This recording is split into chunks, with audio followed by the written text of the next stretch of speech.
that out there. So again, I'm Lisa Drennan. I'm a wealth activator. What do I know about rewriting your money story? I can write a whole book. I could probably write 5 books. Someday I'm going to write a kid's book. I don't know what age group I'm going to target, but I'm going to use my little character here, Lion Fin. I could see that. And this is Lion Fin. And he's going to be the main character in the book because, when we're thinking about the stories that we tell ourselves, when we think about the money struggles that we have, it's the same old story that's going on. It's on repeat. Remember cassette tapes, right? You used to rewind all the time. This is exactly what's going on. But what if you could discover how to rewrite that story and pave a different way into a financial future of abundance? It's really simple, okay? The art of rewriting your money story is very simple. It's not easy. And you know why it's not easy? Because nobody freaking wants to go back to the past and peel back the layers. It's hard work. And we want the easy way out. Our brains were wired for pleasure, not for work, okay? So when we think about sitting down and writing out our money story, it takes just the thought of it makes my skin cringe. It's like, oh, really? But maybe you like journaling. Like sometimes I like to journal, sometimes I like to write. I like to type. I like to type on the Google Doc. And that's for me is a great way to get out all the crap that's in my head, right? But when you have a dedicated money journal, oh, here's one. I have several. I have several dedicated journals. But this is, one of the journals that I use, and like in my journals, there's like, all the things that are coming in out of my head into this book. And they say when you write things down, 42% of the people that write things down actually accomplish what they want because you're processing it. And whatever you don't process, you don't relieve. I heard a quote today that says, whatever you grieve, you relieve. And that was really like, struck a chord. It was just like, oh, wow, yeah. Because we hold on to our hurts for so long. And we all have money stories. We all have hurts. We all have past trauma. And, I'm not disregarding any of that. I've had my own trauma, right? And like the biggest impact was when I had 2 abortions. Like, it was because of money. It was because of youth. It was because of, whatever. And the decision I made really impacted my life. And I felt like crap.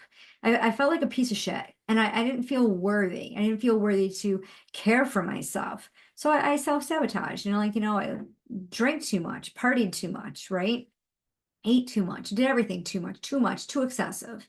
And people would warn me, slow down, do this, like, oh, you're drinking a bottle of wine a night, stop it. Well, no, I don't want to because I want to numb the pain.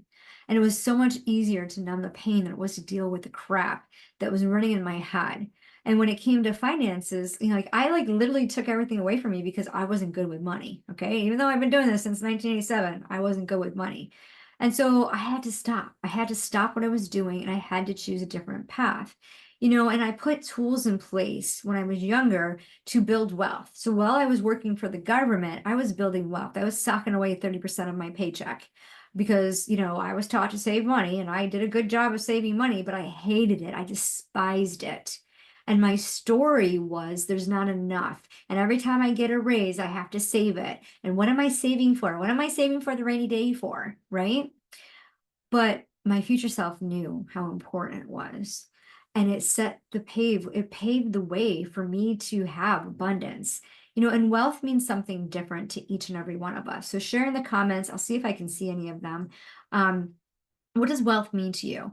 What is wealth mean to you? Share in the comments, even if you're watching this on replay, get that collective energy of that reciprocal energy going, right? So what does wealth mean to you? What does abundance mean to you? My goal is for all of you to become millionaires. And you might be saying, yeah, Lisa, you have no idea. I'm on disability. I'm on a fixed income. I have no income. I hear all the stories, guys. You can't tell me anything new. And I laugh because people like to, oh, well, I'll just show her. Okay, you have some source of funding coming in because you're freaking living, okay? You got a house, someone's paying for it, okay? That's a form of cash. When I worked for the government, we called it in-kind support and maintenance. If somebody was paying your bills and they were not giving you the money directly because you couldn't be trusted, and they were paying the bills for you, we called that in-kind support and maintenance. So don't sit there and tell me I have no income, okay? You don't have the income that you desire, and you're never going to have the income that you desire because you don't know how to manage the money that you have now. So how are you going to manage the money that you get, that you say you want to get? And then you don't do anything to get it. Like, oh my goodness, the stories that you tell, the stories that we weave to convince ourselves that money sucks. And that's exactly what you're doing. So if you want to flip the script, if you really want to rewrite this, well, then grab your pen, grab some paper, or better yet, get a dedicated journal and get ready to take some notes. Because if you want to get the key strategy and you want to stop feeling like money is slipping through your freaking fingers, okay, like sand, okay, then it's time to make a change. It's time to align what you desire with your action so that you can get the results that you want. And I'm just going to give you a little micro baby step, okay? Because I know that, oh, I don't want to spend time rewriting my story. I don't want to sit and, and journal and take care of me, because why the heck would you do that? Like, don't go there, right? I'm on a rant today, can you tell? So if you're feeling stuck and you are like, you know what? I'm at the bottom of the barrel. I'm just tired. I'm tired of chasing after money. I'm tired of, hiding, right? Then this is for you. If you're not in that position, you're like, screw you, like, just go, get out. I don't care, right? Because it's your money. You get to do whatever you want to do with it. But when you think about it, when you think about your finances, when you think about what are you doing with your money? Do you have a plan in place? Okay. Do you know exactly how to manage your money to get what you want? Say yes in the comments if that's you. Say no if you're like, no, I don't even have a budget. I don't even know what a budget is. Okay. So when we think about our money story, the reason why we feel like we don't have any money is because we're not paying attention to money. We see our money as a distant stranger, like money abandoned me. I feel abandoned, therefore, money's never going to come my way. When in actuality, you have money coming in. It might be in a form of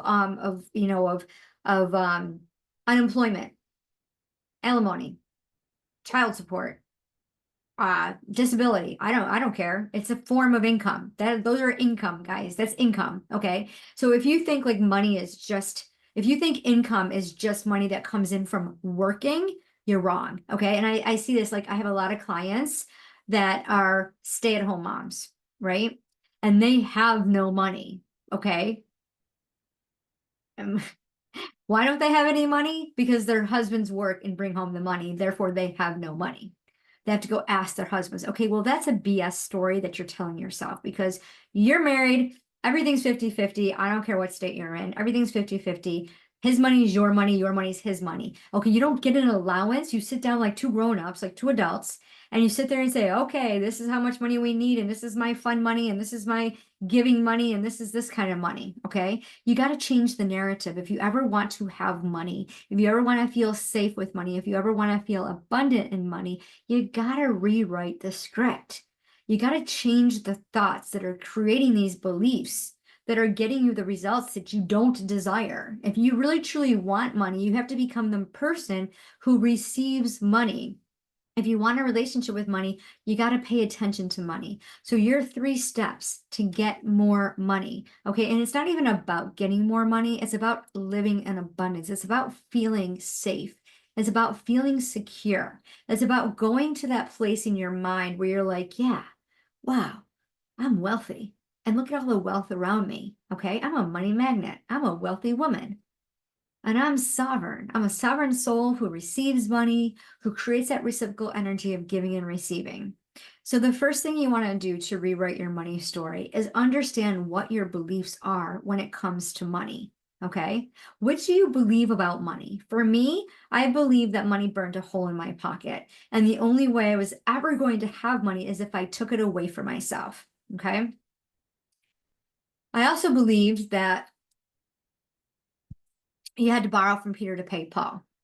Okay. And I believe this because it was passed on to me. My mother said that every single time she got paid. Okay. She was an entrepreneur. Every Friday she'd come home after, she was a cosmetologist, and she'd count her tips. And by Monday she was broke, no money. Okay. Why? Okay. Because in her mind it was gone. Okay. She paid her bills. Okay. She spent it on going out to eat. She didn't really respect it and love it and say, oh, money, you're going to go in this bucket. This money's going to go here. I'm going to save some and do this. Okay. So she didn't have a plan for her money. Her money was just a survival tool. And that's why she felt like she was living paycheck to paycheck. And then she'd run short, especially on groceries, because I had 3 older brothers who had a house and home.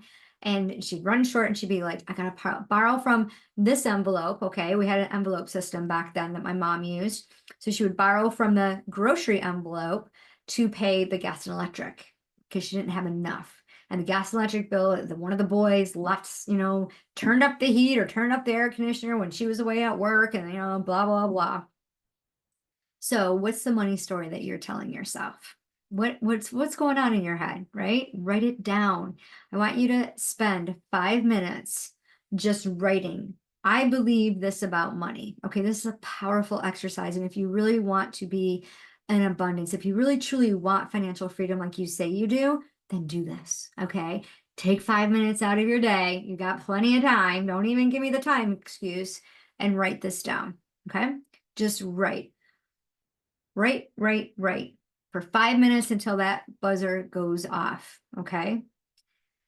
And then I want you to look at your money as if money was a person. Okay. Describe it. Okay. So get a clean sheet of paper or get a new page in your journal. What does money mean to me? What does money look like to me? If money was a person, what would my relationship with money look like? And describe money. Is he tall? Is it a man or woman, a boy or a girl? Is it a bird? However you want to describe your money, I don't care. It's your description, okay? This is your idea of money. You might see money as a big black hole, it just comes and goes. You might see money as sand. As soon as I get money, phew, it just disintegrates in my hand. I can't even hold it, like a pile of sand, right? Maybe it goes up in flames because money burns a hole in your pocket, right? But that isn't really true for me, but my mom told me it was. So, but of course, moms are always right? So what do you truly believe about money? I want you to write it. If money was a person, what would your relationship look like? And again, spend another 5 to 10 minutes. Maybe you want to take a little bit more time doing this, and just write. Do you have to do it in one sitting? No. If you want to take care of yourself and get things faster, get it done in one time, right? Do you have an hour of me time? Please make time. You are priority. Make time for yourself. And then the third thing I want you to do is write out. Okay, and this might take you some time. This is something that we do in the Wealth Accelerator. Is we write out our old money story. Okay, there's specific prompts to write out our old money story. Okay, and then we rewrite it. Okay, it's like mirror talk. Raise your hand if you're familiar with mirror talk. Okay, a lot of health and fitness coaches will do this. It's something that we also do in the Wealth Accelerator because it's that powerful. Okay, you look in the mirror. Okay, you look into your left eye. Okay, and you give yourself compliments. Okay, so what we do with the money situation is every single time you catch yourself, I don't have enough money, I'm going to take all my money and pay my bills. Okay, those conditioning statements that you're repeating, I want you to flip the script. I want you to say to yourself, money flows freely all around me. I have plenty of money to do what I want to do with. Okay. And so when you're writing out your old money story, your money story as of right now, I just want you to write all of the things that you believe to be true about money. Go back, and like we do this with aromatherapy. Okay. So you go back to age 0, and you can timeline 0 to 5, 6 to 10, 11 to 13, 14 to 19, 20 to 30, and you can go in blocks like that and just sit. If you have essential oils, breathe in the oil, excuse me, before you do this practice. and ask yourself, what do I remember about money when I was between the ages of 0 and 3? And you might not remember a darn thing, and that's okay. Just go on to the next group. Okay. Wait a couple seconds. If you don't hear, if you don't get a response, you don't get a memory, go on to the next age group. And then as you're doing this, write what you remember, jot some notes. Okay. And then read it. Then wait 24 hours. Okay. And then after the 24 hours, read it and think about it. And like, oh, I believe money burned a hole in my pocket. No, is that true? Is that something that I told myself, or is that something that somebody told me?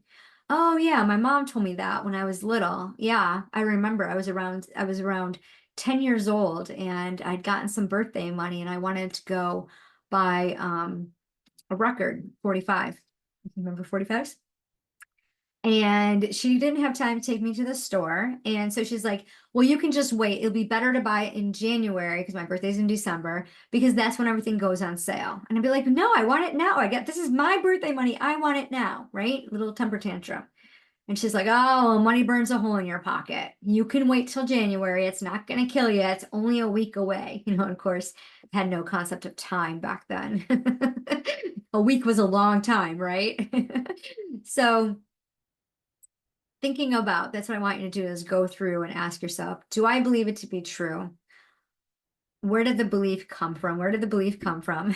Put my fingers up. Where did the belief come from? And then, do I still believe it? Is it still true? And can I flip the script? And then if you choose to flip the script, I want you to write that on a new sheet of paper, okay, or a new journal page entry. And when you start to do this, when you start to implement this practice every single day, you just write a little bit, right? You don't have to spend hours. We're not asking you to write a novel, but rewriting your money story. This is the art that's going to create a new dimension for you. And if you're looking for help with this, go ahead and put in the comments your favorite gold coin gift. Favorite gold coin gift. Donald Duck is really popular in the treasure box with the gold coins. And I will send you a link we'll hop on a call for 20 minutes and I'll help you walk you through this. And, maybe if you just want to jump right into the Wealth Accelerator, you can do that too, okay? It's a 12-month program where we dive deep. In the first few months, we dive deep into creating your own customized wealth activation roadmap. As a business owner, we work on both your business and your personal finances. And if you have a spouse, you have a business partner, they can come into the container too. And then after we get everything in order, we get all the notes and bolts, we practice. You practice implementing the strategy that's customized for you to create the momentum, to get the cash flowing, to build the wealth. Okay, you're going to be saving money. If you have debt, you're going to be paying down that debt at the same time that you're going to be saving and investing. Okay, there's a very strategic way, and because it's customized, that's all I can tell you about it. So hop on a call, drop that gold coin gift in the comments, and we'll see. I know I can do it. I know I can give you the tools to help you to live an abundant life, to be wealthy, to hit those goals that you want. But it's up to you to do the work, right? And if you're not ready to do the work, well, then you're not ready for the Wealth Accelerator anyway. So you can just hang out here and come every week for the wealth workshops. But if you are ready for the Wealth Accelerator, let's hop on a call and let's see if it's a program see if we're a good fit for each other. And if we're not, I'll send you to somebody who is, because there's lots of people who do it. Not the way I do it. They don't use the aromatherapy and they don't do the profit gold audits and all of that. But when Anne went through my program, she was able to turn her business around in 90 days just by implementing the simple steps that the Wealth Accelerator helps you create on a consistent, persistent basis. And it's simple and easy. So if you're looking for help with that, again, drop a gold coin gift in the comments. I would love to hear your money stories. I love to hear money stories. So if you share those in the comments as well, we would love to hear, what are you thinking about money? Because remember, it doesn't matter how much you have, it's what you do with it.